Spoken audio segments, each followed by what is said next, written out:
বহুত দৌড়ানি বাকি আছে। আল্লাহর ধরা সবচেয়ে বড় ধরা। আল্লাহ ধরে না কিন্তু ধরলে আল্লাহ ছাড়ে না, ঠিক কিনা? এই জন্য প্রিয় ভাইয়েরা, আমাদেরকে স্লোগান দিও না এখন ভাই, কথা শোনেন প্রিয় ভাইরা। এই কথা বলার উদ্দেশ্য আল্লাহর কাছে ক্ষমা নিয়ে আমাদেরকে বিনা হিসাবে জান্নাতি হওয়ার জন্য চেষ্টা করতে হবে। এটা একটা দল কয়টা বলছি? 4টা। চলেন এবার 2 নম্বর দল। কয় মিনিট আছে আমাকে লিখে দিবেন, বসেন আপনি। 2 নম্বরে কথাগুলো মনোযোগ দিয়ে শোনেন। আল্লাহ রাব্বুল আলামিন বলছেন, একদল লোকের কোনো হিসাবই হবে না, বিনা হিসাবে জাহান্নামে ঢুকিয়ে দেওয়া হবে। নাউজুবিল্লাহ বলেন। আল্লাহ কোরআনে বলছেন সূরা বাকারা 217 নম্বর আয়াতের মধ্যে, ওয়া মান ইয়ারতাদিদ মিনকুম মান দীনিহি ফায়ামুত ওয়া হুয়া কাফির ফাউলাইকা হাবিতাত আ'মালুহুম ফিদ দুনিয়া ওয়াল আখিরাহ ওয়া উলাইকা আসহাবুন নারি হুম ফিহা খালিদুন। আল্লাহ বলছেন একদল লোক অতি পণ্ডিত হয়ে যায়, আল্লাহর দিনের উপরেই ছিল, কিন্তু এমন বুঝ আনছে, বুঝ এনে মুরতাদ হয়ে গেছে, আল্লাহর দিন থেকে সরে গেছে। সে অনেক সময় বুঝে মুরতাদ হয়, অনেক সময় না বুঝেও মুরতাদ হয়। আমাদের দেশে না বোঝা একদল মুরতাদ আছে, এদের ঈমান বোঝানো আমাদের জন্য জরুরি। ছোট্ট করে বোঝানোর জন্য বলি, আমাদের দেশে এরকম মুসলমান আছে কিনা নামাজের ইসলাম পছন্দ করে, রোজার ইসলাম পছন্দ করে, যাকাতের ইসলাম পছন্দ করে, কিন্তু যেই না বলা হয় চোরের বিচার আল্লাহর আইন দিয়ে করা হোক, দেশটা আল্লাহর আইন দিয়ে চলুক, খেলাফত অনুযায়ী দেশটা পরিচালিত হোক, সেই না ওই নামাজি হাজী সাহেব পর্যন্ত রাজি থাকে না। এরকম মুসলমান আছে কিনা? উল্টা আমাদেরকে বলে, সাইফুল্লাহ ভাইকে তো কোনো দলের লোক মনে করতাম না, কিন্তু উনিও তো দেখি দলের কথা বলে। আল্লাহর দ্বীনের পক্ষে কথা বললে, আল্লাহর আইনের পক্ষে কথা বললে দল খুঁজে নামে পরিচয় দেয়, আসলে এইগুলা মুনাফিক মার্কা মুসলমান। ভালো করে বোঝেন, আল্লাহ বলছেন কেউ যদি আল্লাহর দিন থেকে মুখ ফিরায় নেয়, ফায়ামুত ওয়া হুয়া কাফির, এই অবস্থায় যদি মারা যায় তাহলে সে কাফের।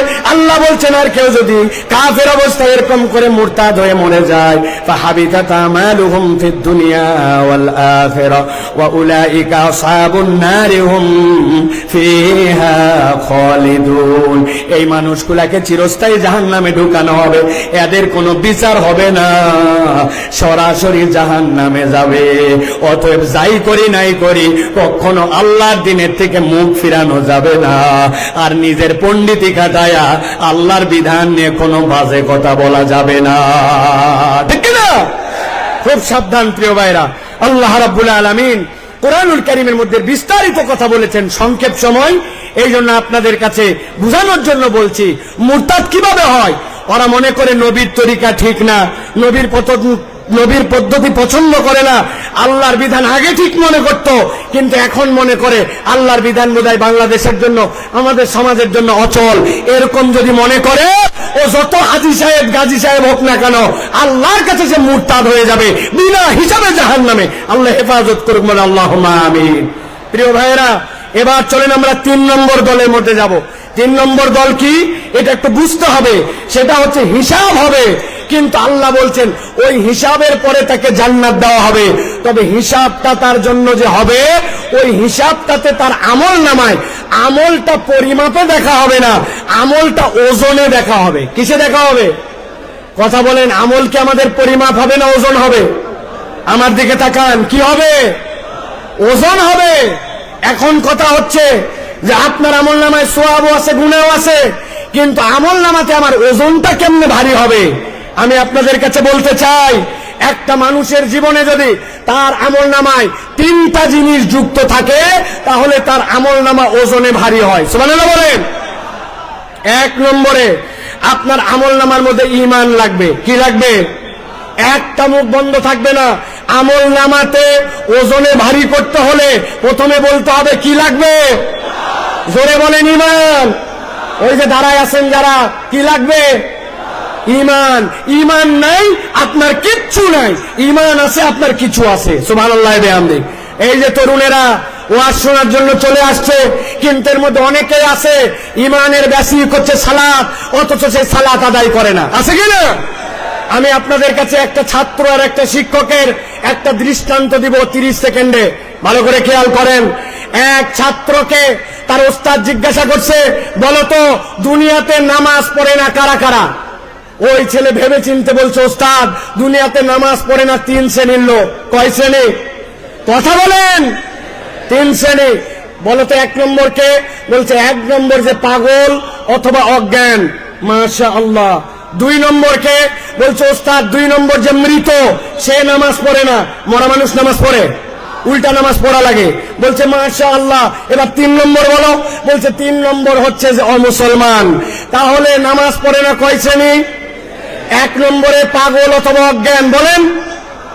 2 নম্বরে মৃত, 3 নম্বরে অমুসলমান।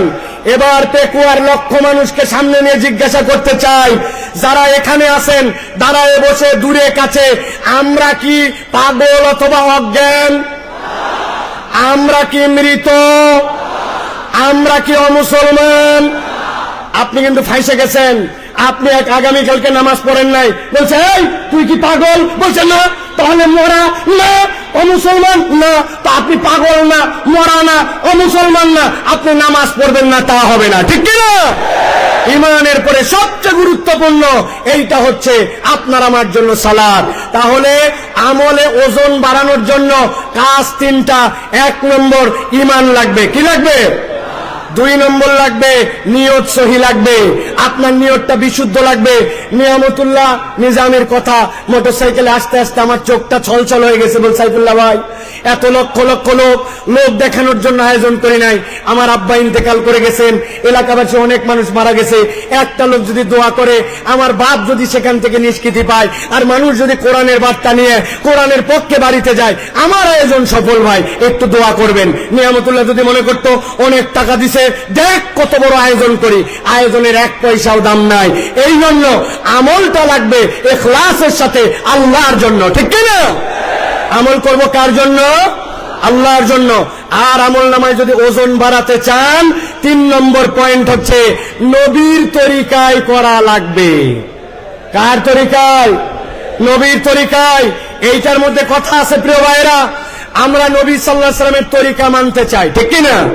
কথা বলেন। কিন্তু আমরা যুক্তি তর্কে গেলে অনেক সময় নবীর বিপক্ষে আমরা কথা মানবো না বলি, কিন্তু আবার ওই মানুষটাই যুক্তি তর্কে উল্টায় ফেলি। আমি আপনাদের কাছে জিজ্ঞাসা করতে চাই, আপনার এলাকায় জুম্মার নামাজের মুসল্লি বেশি হয় না ঈদের? কথা মনে বুঝেন নাই? জুম্মা না ঈদের? এবার বলেন তো ভাই, ঈদের দিন আপনার এলাকায় ঈদের জন্য আজান দেওয়া হয়, একামত হয়। নবীজির সময় লোকজন কম ছিল, এই জন্য আজান একামত হতো না। আজকের পেকুয়ার মাহফিল থেকে সিদ্ধান্ত নিব, এবার রোজার ঈদ থেকে আমরা আজান দিব, একামত দিব, দিয়ে ঈদের নামাজ আদায় করব। রাজি আছেন? কেন রাজি নাই? আজান একামত খারাপ নাকি? বলবেন হুজুর আলটা পাল্টা কথা বলেন না, নবী যা করে নাই আমরা তা করবো কেন? আচ্ছা ঠিক আছে, এটা বাদ দিলাম। এবার আজকে একটা আমল আমরা করলে কেমন হয়? নবীজি ছিলেন মাসুম, সাহাবায়ে কেরাম ছিলেন আদুল, তাদের গুনাহ খাতাই ছিল না। আমাদের গুনাহ খাতা কম না বেশি? যাদের বললেন না তারা মনে হয় আল্লাহর ওলি। গুনাহ খাতা কম না বেশি? আজকে আমরা নবীজির সময় জুমার নামাজে 2টা করে সিজদা হতো। জিজ্ঞাসা করব সিজদা দেওয়া ভালো কাজ না খারাপ কাজ? ভালো কাজ। তো আমরা ভালো কাজ, এই জন্য আজকের জুমায় আমরা 4টা করে প্রত্যেক রাকাতে সিজদা দেব। কারা কারা রাজি আছেন হাত তোলেন। আপনারা জুমায় 4টা সিজদা দিবেন? কারা কারা রাজি আছেন? আছেন কেউ? বলে হুজুর আলগা কথা বলেন না, জুমার নামাজ নবীর ওখান থেকে সিলেক্ট করা। আমি বুঝানোর জন্য বললাম, যে লোক জুমার নামাজের সিজদা ভালো কাজ, তাও 4টা দিবে না, ঈদের নামাজের আজান দিবে না, একামত দিবে না, ওই মানুষকে যদি বলা হয় এটা নবী করে নাই, এটা বিদআত, এটা ছেড়ে দেন, তখন বলবে আমার দাদাকে বুঝতো না, আমার বাপকে বুঝে নাই, আমার আগের ইমাম সাহেবকে জানে নাই। এই কথা বলে বলে নবীর তরিকার থেকে নিজেকে সরায়। আপনি আপনার আমল নামায় যদি ওজনে বাড়াতে চান, গুনাহ আছে কিন্তু ওজনে বাড়াতে চান, ঈমান লাগবে, ইখলাস লাগবে, নবীর তরিকায় আমল হওয়া লাগবে। নবীর তরিকায় আমল নাই, আল্লাহর কাছে তার এক পয়সাও দাম নাই। কথা পরিষ্কার? আল্লাহ রাব্বুল আমিন আমাদেরকে বোঝার তৌফিক দান করেন। আল্লাহ রাব্বুল আমিন আমাদেরকে রাসূলুল্লাহ সাল্লাল্লাহু আলাইহি ওয়াসাল্লামের পথ পদ্ধতি মেনে নিয়ে চলার তৌফিক দান করেন। 30 সেকেন্ড একটা উদাহরণ দিয়ে রাখি। মাছ কিনতে যান বাজারে, 1000 টাকা কেজি ইলিশ মাছ, গাগর মাছ ভিজায় রাখছে পানির মধ্যে। আপনি বলছেন পানি ফেলায় দিবি, পানি অনেক ফেলায়, কিন্তু ফেলানোর পরেও 1 কেজি মাছের মধ্যে 20 গ্রাম পানি থেকে যায়। 1000 টাকা কেজিতে 20 গ্রাম পানিও বিক্রি হয়ে যায়, ঠিক কিনা? আমাদের গুনাহ থাকবে, অপরাধ থাকবে, কিন্তু ঈমান যদি থাকে আর ইখলাস যদি থাকে, নবীর তরিকায় ইবাদত থাকে, তাহলে ওই পানি যেরকম বিক্রি হয়ে যায়, আমাদের গুনাহগুলো আল্লাহ রাব্বুল আলামিন মিটায়।